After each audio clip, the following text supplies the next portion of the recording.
నమస్కారం NS news కి స్వాగతం. నా పేరు ఉషా. ముందుగా ముఖ్యాంశాలు. కేకేఓసి మైన్ వద్ద మైన్ మేనేజర్ వీరయ్యకు ఏఐటియుసి మందమరి బ్రాంచ్ కార్యదర్శి సలేంద్ర సత్యనారాయణ నిన్న వచ్చిన సర్కులర్ కు వ్యతిరేకంగా మణుగూరికి డిప్యుటేషన్ మీద పంపుటను ఆపివేయాలని, వారి స్థానంలో గత వారంలో సెలెక్ట్ అయిన కొత్త వారిని రిక్రూట్ చేసి వారిని డిప్యుటేషన్ మీద పంపాలని మెమరాండం ఇవ్వడం జరిగింది.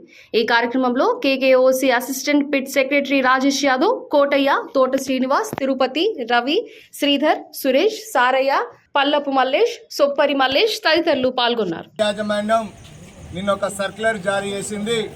అయితే మనుగూరులో డిప్యుటేషన్ కై ప్రతి డివిజన్ నుండి 5 విల్లింగ్ ఇస్తా ఉన్నాం, లేకపోతే 5 జూనియర్ తీస్తామని చెప్పేసి నిన్న ఒక సర్క్యులర్ జారీ చేయడాన్ని మేము ఏఐటీస్గా తీవ్రంగా వ్యతిరేకిస్తూ ఉన్నాం. ఇలా మందమరి ఏరియాకి సంబంధించిన ఇలా ఆర్కేఓసి, కేకేఓసిలో ఇలా తక్కువ మంది ఆపరేటర్స్ ఉన్నారు. ఇలా చాలామంది షార్టేజ్ ఉండి ఇలా బొగ్గు ఉత్పత్తికి ఆటంకం కలుగుతూ ఉన్నది. ఇలాంటి సందర్భంలో ఇక్కడికి వెళ్ళి జూనియర్ని తీయడం అంటే రేపు పొద్దున పిల్లల కోసం స్కూల్లో ఫీజులు కట్టి ఇక స్థానికంగా సెటిల్ అయిన వారిని ఇలా మనుగురు పంపిస్తే వాళ్ళ భార్య కాడ, పిల్లలు కాడ, ఈ ఆపరేటర్ కాడ ఏ విధంగా విధులు నిర్వహిస్తారని చెప్పేసి మేము అడుగుతూ ఉన్నాం. ఇప్పటికైనా యాజమాన్యం పునరాలోచన చేయాలి. ఇలా మీకు ఆపరేటర్స్ కావాలంటే ఇలా మొన్న ఈపీ ఆపరేటర్స్ను 60 మందిని సెలెక్ట్ చేసుకున్నారు. వాళ్ళందరి ట్రైనింగ్ ఇచ్చి వారిని డిప్యుటేషన్పై 6 నెలలు చేసుకొని తర్వాత వాళ్ళకు పోస్టింగ్ ఇవ్వాలని చెప్పేసి ఏఐటీస్గా తెలియజేస్తూ ఉన్నాం.